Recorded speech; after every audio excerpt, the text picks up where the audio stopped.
भगवान श्री कृष्ण की अद्भुत नगरी द्वारिका आखिर पानी में क्यों डूब गई? आज इस बात के पूर्ण साक्ष्य भी प्राप्त हुए हैं। वैज्ञानिकों का स्पष्ट मत है कि गुजरात में सागर किनारे किसी समय कोई भव्य नगर हुआ करता था जो वर्तमान में पानी में डूबा हुआ है। यहाँ से कई ऐसी वस्तुएं भी बरामद की गई है जो इस बात का पुख्ता प्रमाण है कि पानी के नीचे आज भी द्वारका नगरी के अवशेष शेष है। द्वारका नगरी के पानी में डूब जाने के पीछे विद्वानों ने मुख्य दो कारण बताए हैं, जिनके बारे में हम चर्चा करने जा रहे हैं। गांधारी का भगवान श्री कृष्ण को दिया हुआ श्राप। जब महाभारत का युद्ध समाप्त हो गया और भगवान श्री कृष्ण पांडवों के साथ हस्तिनापुर की ओर प्रस्थान करने लगे, तब संजय ने गांधारी को बताया कि पांडु पुत्र हस्तिनापुर की ओर आ रहे हैं। जब संजय ने यह बताया कि पांडु पुत्रों के साथ में कृष्ण भी हस्तिनापुर आ रहे हैं, तब गांधारी गुस्से से तिलमिला उठी, क्योंकि गांधारी का मानना था कि महाभारत का युद्ध केवल श्री कृष्ण की वजह से हुआ है, जिसमें उनके संपूर्ण कुल का नाश हो चुका है। गांधारी ने अपने समस्त कुल के विनाश का कारण श्री कृष्ण को ही बताया था। उसके अनुसार यदि श्री कृष्ण चाहते हैं तो युद्ध रुकवा सकते थे, परंतु उन्होंने ऐसा नहीं किया। उन्होंने युद्ध होने दिया जिसमें महाविनाश हो चुका है। जब श्री कृष्ण हस्तिनापुर पहुंच गए और युधिष्ठिर के राज्य अभिषेक की तैयारी करने लगे, तब गांधारी वहां पहुंची और उसने सारी व्यवस्था रुक जाते हुए श्री कृष्ण की आलोचना की। उसी क्षण रोते हुए गांधारी ने श्री कृष्ण को श्राप दिया कि जिस प्रकार से मेरे कुल के सभी मेरे पुत्र आपस में युद्ध करते हुए मारे गए और मेरे कुल का नाश हो गया, उसी प्रकार से हे ग्वाले, तुम्हारे कुल का भी नाश हो जाएगा। तुम्हारी नगरी नष्ट हो जाएगी और तुम स्वयं जंगल में किसी शिकारी के हाथों मारे जाओगे। गांधारी की यह बात सुनकर श्री कृष्ण मुस्कुराने लगे और उन्होंने कहा, माता, मुझे आपका यह श्राप प्रिय है, मैं इसे सहर्ष स्वीकार करता हूँ। गांधारी रोने लगी और कुछ ही क्षण में उसे अपनी गलती का एहसास हुआ, लेकिन श्री कृष्ण ने गांधारी को समझाया कि माता के प्रसाद की भांति ही उन्हें यह श्राप प्रिय है।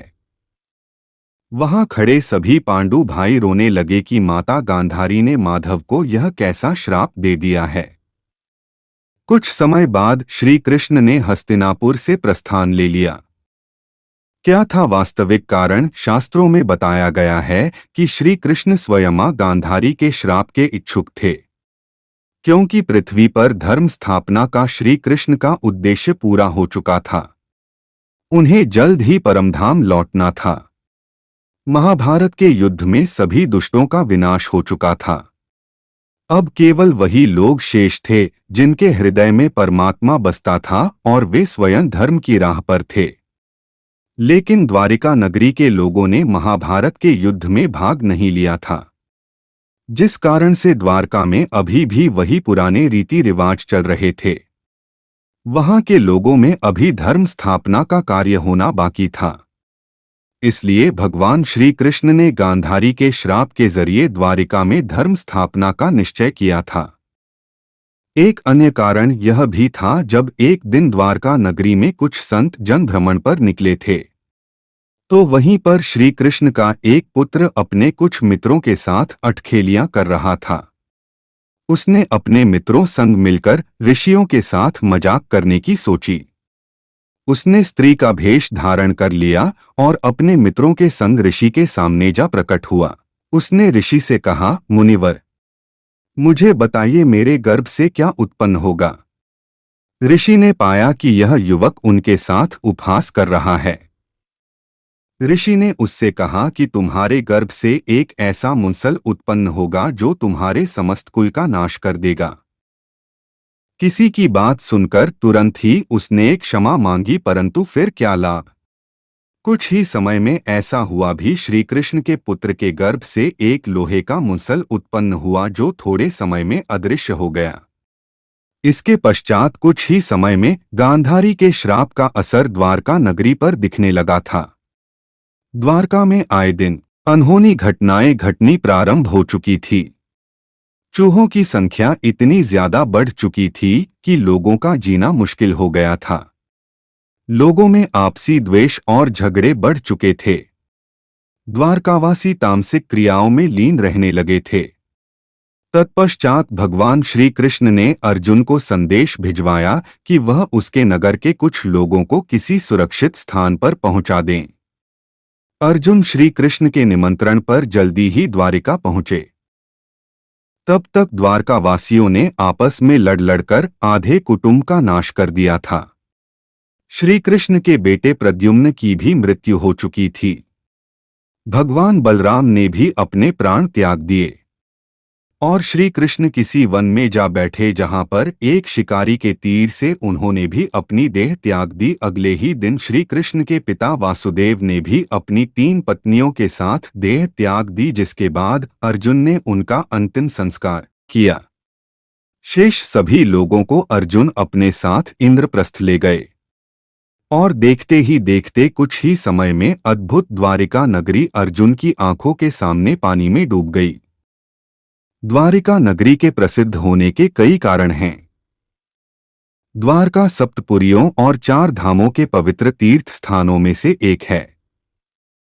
यहाँ भगवान श्री कृष्ण और रुक्मिणी से संबंधित प्राचीन द्वारिका मंदिर अवस्थित है।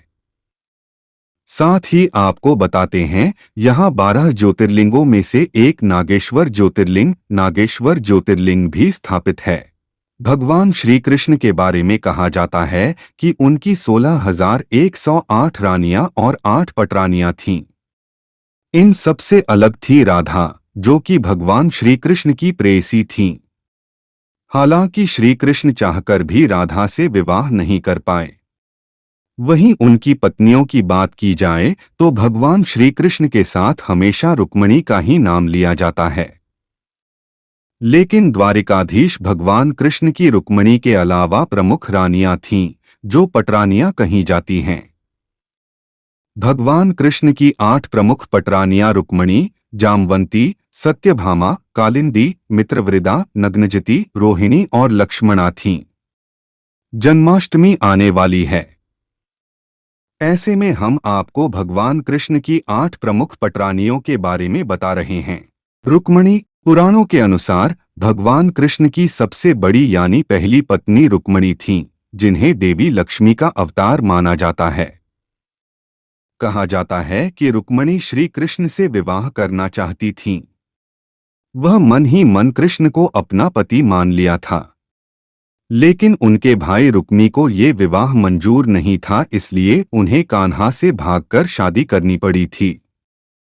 जामवंती, श्री कृष्ण की दूसरी पत्नी का नाम जामवंती था। जामवंती राजा जामवंत की पुत्री थीं। दरअसल भगवान श्री कृष्ण पर मणि चुराने का आरोप लगा था। कृष्ण को पता चला कि मणि पूर्वजन्म के भक्त जामवंत के पास है। जामवंत जी कृष्ण को पहचान नहीं पाए, इसलिए उन्होंने कान्हा को मणि दे दी। साथ ही अपनी बेटी जामवंती संग उनका विवाह करा दिया। सत्यभामा, भगवान कृष्ण की तीसरी पत्नी का नाम सत्यभामा था। सत्यभामा राजा सत्राजित की बेटी थीं। कहा जाता है कि जिस मणि को चोरी करने का आरोप कृष्ण पर लगा था, वह मणि उन्हीं की थी। जैसे ही कृष्ण ने उनकी मणि उन्हें वापस की, सत्राजित लज्जित हो गए। फिर उन्होंने भगवान से माफी मांगते हुए अपनी बेटी सत्यभामा का विवाह कृष्ण से करवा दिया। कालिंदी भगवान श्री कृष्ण की चौथी पत्नी थीं। पौराणिक मान्यता है के अनुसार कालिंदी सूर्य भगवान की पुत्री थीं, जिन्होंने श्री कृष्ण को पति रूप में पाने के लिए कठोर तप किया था। उनकी इच्छा पूरी करने के लिए भगवान ने उनसे विवाह किया था।